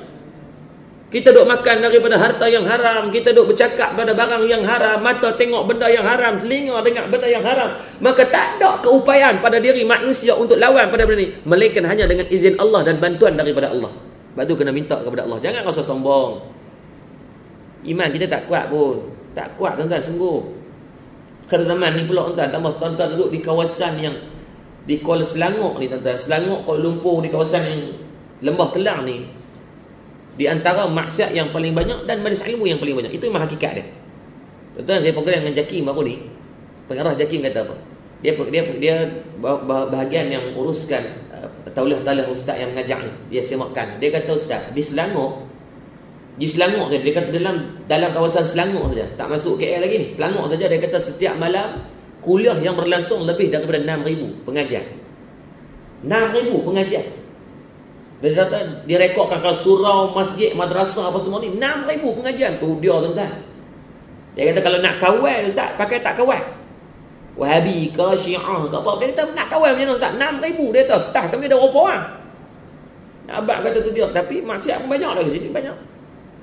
Dekat mana ada kebaikan, kat situlah adanya barang kejahatan yang Allah datangkan. Maka dia akan balance benda tu. Kalau di kampung maksiat kata tak banyak sangat, ada maksiat, maka perkembangan dia pun kurang macam tu. Dia cerai macam tu. Jadi maksami ingat, maksami ini perbuatan dosa. Kita minta kepada Allah. Kadang-kadang Allah pelihara kita daripada perbuatan dosa dia macam-macam. Bila kita duduk di situ, maksiat tu tak main kat kita. Contoh, kita duduk di lampu isyarat tu bawa kereta. Biasa kalau lampu isyarat ni mesti ada orang-orang duk main tak pakai tudung, duk main parking kereta motor depan kita ke. Mesti kita akan terpaksa tengok hadap dia juga. Tapi cara Allah nak pelihara kita, mungkin waktu tu kita pi, dia tak ada kat situ. Dia main bila? Lepas kita dah belah, baru dia main pula. Allah pelihara kita kadang dengan cara yang macam tu. Allah pelihara anak-anak kita kadang-kadang dalam hidup berkawan dengan orang merapu, tapi dia tak merapu. Ada. Tu cara Allah pelihara lah tu. Minal mahsami. Dalam keadaan di kawasan kita banyak orang yang mungkin tak semayang, tiba-tiba Allah gerakkan hati kita untuk terus semayang. Itu cara Allah pelihara kita daripada perbuatan munkar dan maksiat. Allah pelihara kita dalam keadaan orang tak main mengaji, tiba-tiba kita lah kelompok yang kharib, kelompok yang pelik, kata Nabi dalam hadis. Kelompok yang bahasa panggil ni spesies akhir zaman ni. Nak pupus lah tuan-tuan, 5-6 tahun bila konsisten macam ni boleh masuk muzium lah cara ni. Tak banyak. Tak banyak yang boleh nak istiqamah, nak pergi mengaji tuan-tuan, susah. Payah. Apatah lagi yang pengajian bertalakhi, pengajian berkitab, lagi payah entah, leceh, cerita leceh. Yang dia nak mungkin kalau kita banyak kita kuat dengan ceramah yang guna no. Ceramah ni dia nak tui, bahasa tui panggil apa kalau gini? Tui kata tui. Dia nak trigger. Nak trigger saja ceramah. Dia kena pergi talaqi, tuan-tuan talaqi. Tengok banyak lah di Putrajaya ni, kawasan yang majlis ilmu. Tuan-tuan cari pengajar kitab, tengok bagi ada satu kitab tauhid, satu kitab fiqh, satu kitab tasawuf, satu kitab sirah, satu kitab hadis, satu kitab tafsir, bagi ada. Rutinkan dalam kehidupan kita, bagi ada. Bagi ada. Sebab benda ni lah yang nak dapat pada manhaj ilmu yang ni. Ceramah ni macam kita buat pagi ni untuk nak trigger je. Dalam kita rasa lemah sikit, bila main rasa semangat balik. Bila nampak lemah balik, cari ceramah pula. Tak salah ceramah, tapi kalau ceramah yang tentang kita sekadar mungkin dapat pada halawah telinga, kita dapat pada ni sikit, tapi dari segi ilmu fardiyah kita tak ada. Mana orang ceramah duk main buka macam kita. Jadi kita bincang tentang rukun solat hari ni. Ceramah cerita bab rukun solat, kena format balik. Orang tak mau dengar, orang nak dengar kalau dia ceramah ni satu isu yang pelik-pelik, tajuk pun mau tajuk mau gempak, kalau buat tajuk, marilah kita ke masjid. Tuan-tuan pakai masjid ada situ. Tak ada orang main. Dia kena boom baru orang nak main. Ceramah ni kadang mungkin seminggu sekali tak apa, seminggu 2 kali, tapi kalau setiap minggu ceramah penat tuan. Itu je, nak trigger saja. Jadi perkara maksiat ya Allah yang berlaku keliling kita ni banyak, maka minta kepada Allah perlindungan. Mungkin Allah kuatkan dalam bentuk individu, Allah elakkan benda tu daripada berlaku kat kita, mungkin dengan cara macam tu. Dan yang terakhir, wal makhram, dan hutang yang tertunggak. Sahabat tanya, ma aksara ma tasta'idhu minal makhram. Faqala lahu qailun, ada sedikit lepas. Sahabat faqala lahu qailun, sahabat bertanya kepada Nabi, wahai Rasulullah, ma aksara ma tasta'idhu minal makhram. Kenapa kamu banyak, ma aksara ni banyak minta minal makhram, daripada hutang yang tertunggak. Kan Nabi sebut makhram. Kalau kita tengok dalam hadis banyak doa-doa Nabi ataupun riwayat-riwayat Nabi yang sebut tentang hutang ni cukup benda yang sangat besar. Lepas tu sahabat tanya, ma aksara ma tasta'idhu minal makhram. Maksudnya depa duk biasa dengar lah banyak, mesti dalam doa Nabi mesti minta perlindungan daripada hutang. Maka kata Nabi, kata baginda Nabi SAW, innar rajul, seorang lelaki, seorang manusia itu, khurrima haddatha fakadzdzaba. Bila dia berhutang, maka dia akan banyak bercakap bohong. Wa wa'ada fa akhlafa, dan bila dia berjanji, ia akan mungkiri. Ini hakikat manusia. Nabi duk nampak dah, memang benda ni akan berlaku. Tuan-tuan boleh cek balik kalau orang yang pernah berhutang dengan kita. Mesti ada tuan-tuan yang orang yang berhutang dengan kita. Macam mana keadaan dia nak pinjam hutang? Mulut ni tuan-tuan kira bukan takat tanan tebu dah. Dia bubuh minyak stevia dah ni di bibir ni. Manis tuan-tuan. Dia kata ni, memang aku harapkan hang ni, hang lah member dunia akhirat. Waktu tu member dunia akhirat. Jadi tak nampak orang lain dah. Aku buat istikharah buat terus. Tuan-tuan nak pinjam hutang istikharah. Cara dia nak minta hutang je dia pandai. Dia boleh sembang kita, dia kata ni aku kan duit tu ada, tapi bos tak tahu nak geram bos lah. Dia bubuh bawah kita. Bawah agak kena. Bawah aku tu aku tak faham lah dia. Patutnya gaji cukup bulan dia bayar, tapi dia kata dia nak rolling model dulu. Dia rolling model apa semua, nanti dia bagi. Jadi aku tak apa, hang jangan risau, hang bagi aku pinjam dulu duit hang 200. Gaji masuk ya, tak dan masuk gaji tu kira boh kat hang dulu. Tuan-tuan kemas gila. Dia boleh buat sistem gaji tak masuk bank kita, masuk bank kawan tu dulu. Waktu nak pinjam lah. Waktu nak pinjam dia krish tuan-tuan. Siap dia akan biasanya orang kita katanya tu hang nak biar bila. Aku bayar hang bulan depan. Yang ni akan jadi wa wa'ada fa akhlafa, dia berjanji tapi dia mungkiri. Tuan-tuan saya sendiri kalau nak tengok ada satu mesej. Banyaklah orang pinjam ni banyak. Kita tak takat nisbah yang nilai tak terlalu tinggi, dia kata nak tambah lemah, tapi kita geram pada dia janji tu ya. Dia ada seorang hamba Allah ni dia minta susu. Saya kata bukan saya duit bukan tak ada, ada lah tapi tak ada dah banyak. Saya kata cuma hari yang dia minta tu memang kita cash, yang duit sendiri tak ada. Saya kata duit kedai sebab saya berniaga. Duit kedai saya kata. Duit kedai ada di tangan. Tapi saya kata tak boleh nak bagi duit kedai sebab tu duit yang kedai. Kalau saya bagi ke kamu, saya kena ganti dengan duit saya sendiri. Jadi dia kata tak apa Ustaz, saya nak pinjam Ustaz. Dia bagi. Tuan-tuan kalau boleh tengok tarikh dia boleh abang. Dia kata minggu depan dia dapat gaji, dia dapat allowance lah, dapat bonus segala macam nenek benda. Bulan 7 hari tu. Bulan 7 tuan-tuan lah dah bulan berapa ni. Dia kata seminggu ya. Maksudnya seminggu dia ni dia ikut tahun siang ni cara ni. Lama. Lepas tu kita duduk kono-kono. Saya bukan tak mau bagi sebab kita kenal dia. Kita takut rosak hubungan sebab saya kawan dia daripada kecil. Kita tahu tu kita duduk elok-elok tengok-tengok semai sampai di tempat ceramah. Dia tunggu tempat ceramah. Tuan-tuan penat je tu. Jadi dah dia main depan kita pun tak apalah, kita ambil duit kedai, saya bagi dia 500. Bagi dia 500 tuan. Lepas pada tu hilang tu. Kita hantar mesej kat dia. WhatsApp ni dia satu perangkat dia, bila baca dia net tanda biru. Tu masalah. Kita tak marah saya kata dia Assalamualaikum sihat ke, puk net tanda biru. Maksudnya dia baca kan. Kalau orang tak mau bayar, jangan baca. Biasa lebih 5 kali dah saya hantar belon, tak apalah, saya kata biarlah, tak apa dah. Pengajaran kita tak mau rosakkan sebab kita kawan daripada kecil, kita kawan dengan mak dia. Bila jadi macam ni, jadi kita rasa tak sedap hati dah. Walaupun kita kawan daripada kecil, betul jaga. Kalau boleh elakkan berhutang. Berhutang pun tetap bagilah kita bayar. Kalau tak mampu bayar pada due dia pun minta izin. Telefon dia tanya, ni abang ni sebatang saya bayar dengan kamu, hari tu saya janji je, tapi memang Allah tak lepas hati lah. Saya bayar kamu sikit-sikit boleh lah. Minta sangat sungguh-sungguh, saya takut. Elak jaga. Berhutang ni benda yang sangat bermasalah. Nabi sebut dalam hadis, bila orang yang berhutang mati dalam keadaan berhutang, maka roh dia terawang-awang nanti. Maka bila nak boleh masuk ke syurga neraka ni, tak tahu nak pergi ke mana ni. Maka waktu lepas benda berlakunya tiupan sangkakala yang kedua, manusia pergi ke padang mahsyar, waktu tu kita akan selesai hutang kita. Tak bayar dengan cara dunia, bayar dengan cara akhirat. Nabi sebut dengan keadaan apa? Maka akan diserahkan amal baik kita kepada dia. Duit tak laku dah waktu tu. Duit tak laku dah, tak valid dah. Waktu tu amal kita akan diberikan dan dibekalkan kepada dia dengan nilai yang macam mana? Wallahu a'lam bissawab. Dan dia kalau habis dah bekal baik kita, tak ada lah ni amal ni, tak ada lah. Tak ada apa dah. Sedekah waktu hidup pun kedekut kita, apa pun tak ada, bekal habis dah. Takat tu je, tinggal Tupperware pun dah berkarat dah. Tak ada apa nak bagi. Maka kita akan menanggung pada perbuatan dosa dan maksiat yang dia buat. Allah Rabbi, tuan-tuan leceh cara ni. Hak kita pun tak tanggung, banyak mana nak tanggung hak orang pula dah. Oi, leceh ni, penat. Cara ni penat. Cara ni tuan-tuan, dia main khabar kat kita. Khabar. Beban kat kita, benda ni. Hak kita ni tak tertanggung lah. Tiba-tiba nak pergi tanggung hak orang. Oi, hak ni cari masalah, bahasa dia panggil.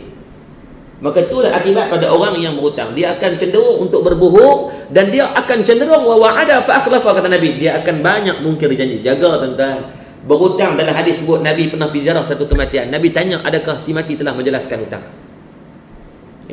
Nabi tanya kepada keluarga.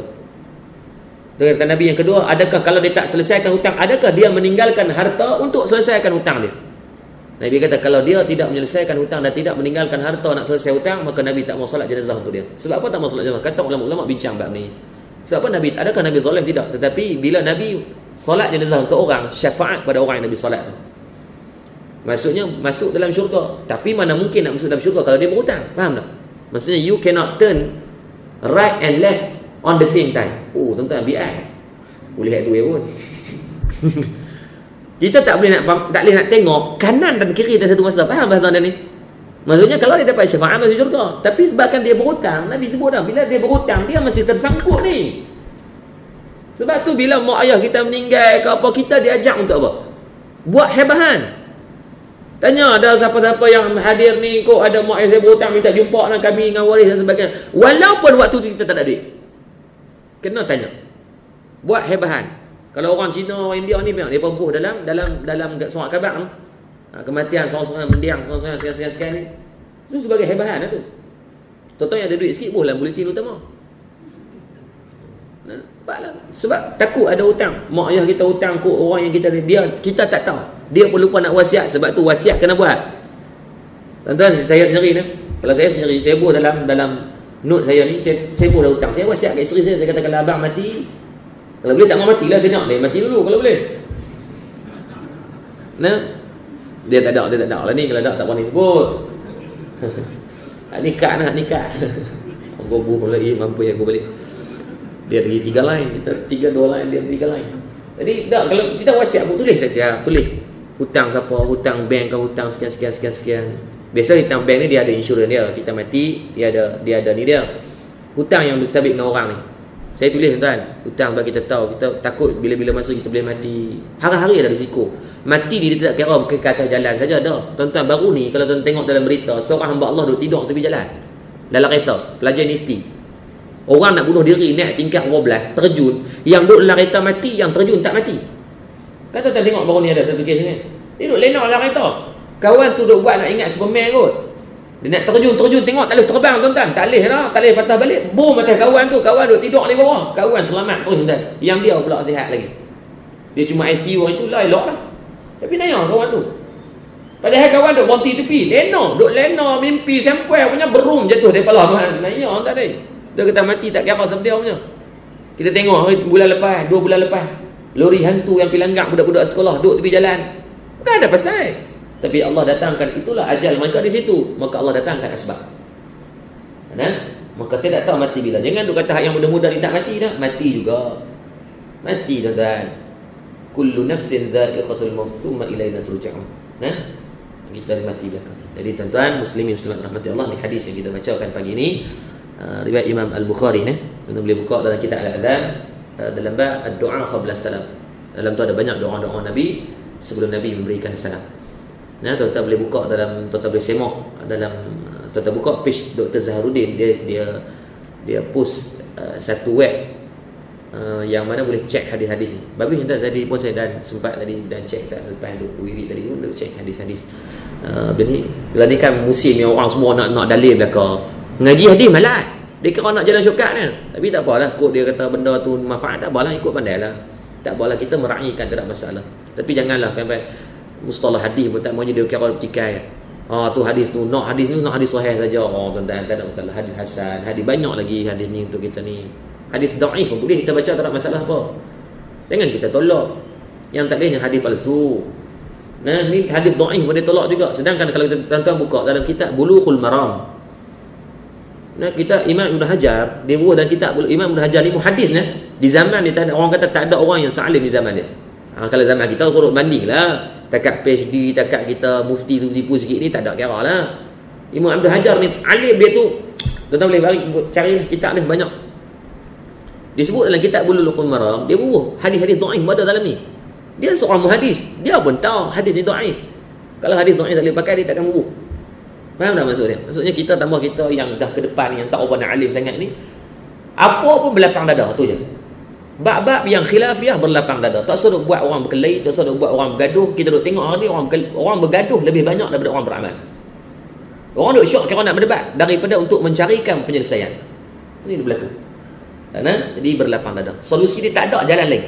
Hang debatlah 100 kali pun kalau tidak ada berlapang dada, maka tak selesai masalah. Samalah hak yang nak yang duk ikut arah tu bersama, yang ikut arah ni pun, yang mungkin taksub dengan guru tu bersama, yang taksub dengan guru ni. Kalau tidak ada berlapang dada di tengah ni, maka takkan selesai. Hang debatlah 500 kali pun, buat live, bukan dekat live, tengah tidur pun tak ada kira, takkan selesai berlapang dada. Sebab tu Imam Syafi'i bicara Imam Malik, kita tengok dia berlapang dada. Walaupun kita tengok banyak sebahagian daripada apa yang dibawa oleh Imam Syafi'i agak berbeza sikit dalam bab yang kata benda-benda yang fiqh ni agak berbeza sikit, tetapi berlapang dada dia. Kalau dia orang yang alim pun boleh berlapang dada, kita hak yang bukan ulama, ulam lemak ya. Maka lagilah kena berlapang dada. Sebab ilmu kita terlalu sikit sangat. Dia memang tengok orang wirid lepas mayang, dia kata bid'ah. Tuan-tuan, ulama kata boleh. Berdasarkan hadis Nabi, kan Nabi sebut barang siapa yang baca subhanallah, alhamdulillah, Allahu akbar, dijauhkan daripada api neraka.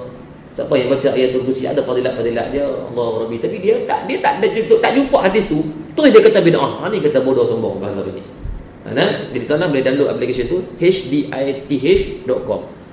Kita tulis dalam keyword je, tulis nak hadis apa, sekali dia tulis banyak daripada kitab apa baguslah.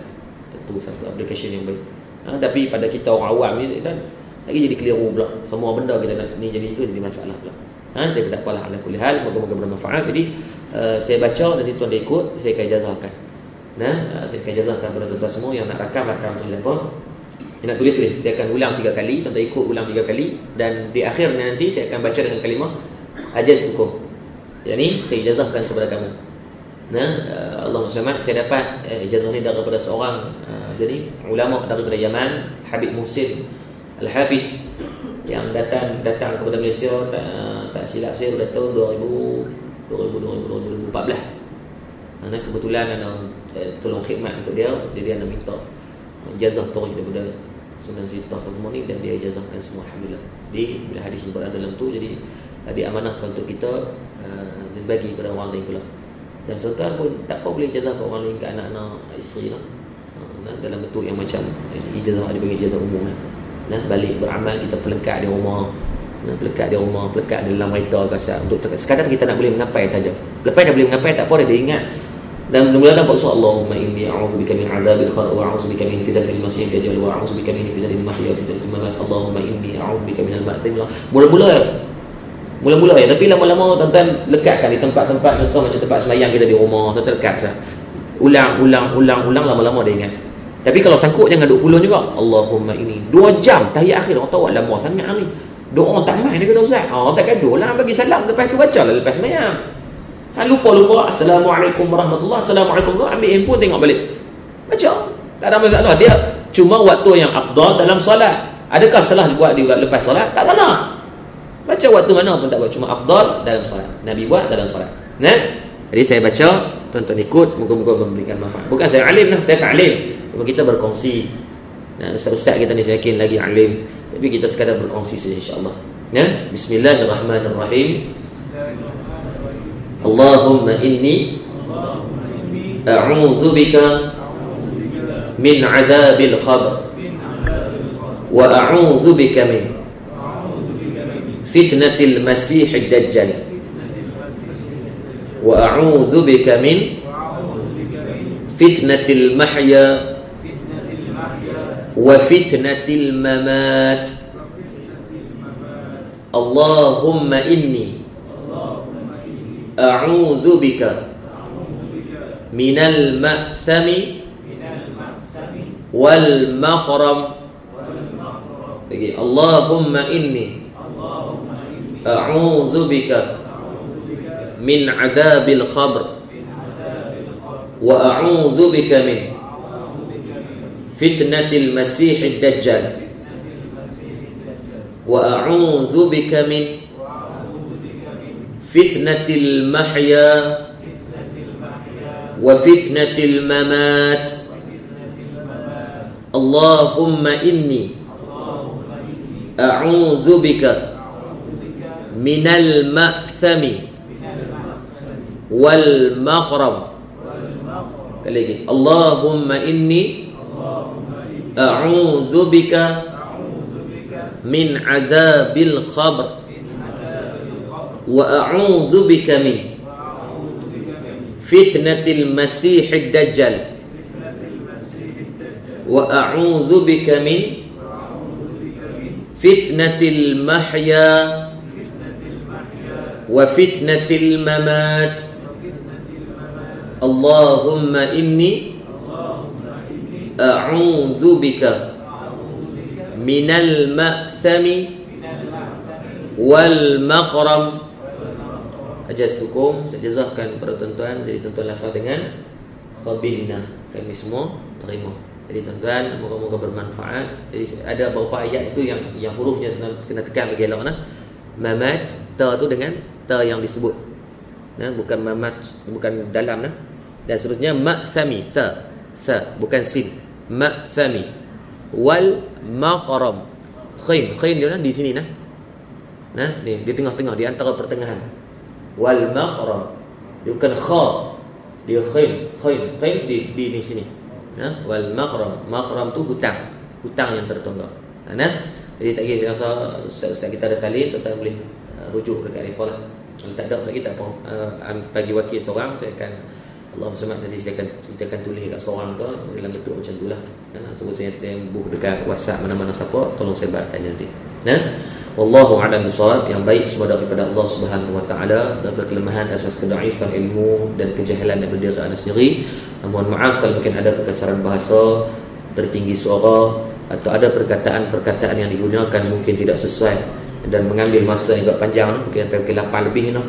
Allah Rabbi, moga-moga setiap catatan jadi waktu yang kita duduk dalam ni, detik waktu ni ada manfaat di sisi Allah Subhanahu wa taala. Sekian billahi taufiq wal hidayah. Wassalamualaikum warahmatullahi taala wabarakatuh. A'udzubillahi minasyaitonir rajim. Bismillahirrahmanirrahim. Alhamdulillahirabbil alamin wa bihi nasta'in wassalatu wassalamu ala asyrafil anbiya'i wal mursalin wa ala alihi wa ashabihi ajma'in. Ya Allah, ya Tuhan kami, ampunkan dosa-dosa kami ya Allah, dosa kedua ibu dan ayah kami ya Allah, dosa guru-guru kami ya Allah, dosa istri dan anak-anak kami ya Allah, dosa pemimpin-pemimpin kami ya Allah, sama ada yang kami sadari dan kami tidak sadari ya Allah. Ya Latif, lembutkan hati kami ya Allah, hati kami keras dengan dosa dan maksiat yang telah kami lakukan ya Allah. Tidak terhitung banyaknya beban dosa hasil perbuatan tangan-tangan kami telah kami lakukan ya Allah. Ya Arhamar Rahimin, ada dalam kalangan kami yang hadir pada pagi ini yang sakit, maka sembuhkanlah penyakit-penyakit kami ya Allah. Ada dalam kalangan kami yang jahil, maka berilah kefahaman ilmu kepada kami ya Allah. Ada dalam kalangan kami yang masih ada anak-anak istri dan masyarakat yang mendedahkan aurat, maka kurniakan taufik dan hidayah kepada kami, keluarga serta masyarakat kami ya Allah. Ada dalam kalangan kami yang masih meninggalkan salat, yang makan harta yang haram, riba, rasuah, yang masih terlibat dengan kezaliman, maka izinkan kami semua bertaubat ya Allah. Ada dalam kalangan kami yang masih bermusuhan di antara sesama, yang masih bergaduh di antara sesama, maka hubungkan kembali silaturahim sama kami ya Allah. Ya Allah, ada rezeki masih di langit, maka turunkan buat kami ya Allah. Anda dalam perut muka bumi, maka keluarkan buat kami ya Allah. Anda ia haram, maka sucikanlah ya Allah. Anda ia jauh, maka dekatkanlah ya Allah. Anda ia sukar, maka permudahkanlah ya Allah. Rabbana atina fid dunya hasanah wa fil akhirati hasanah wa qina adzaban nar. Walhamdulillahi rabbil alamin. Taqabbalallahu minkum minna wa minkum taqabbal karim. Assalamualaikum warahmatullahi wabarakatuh.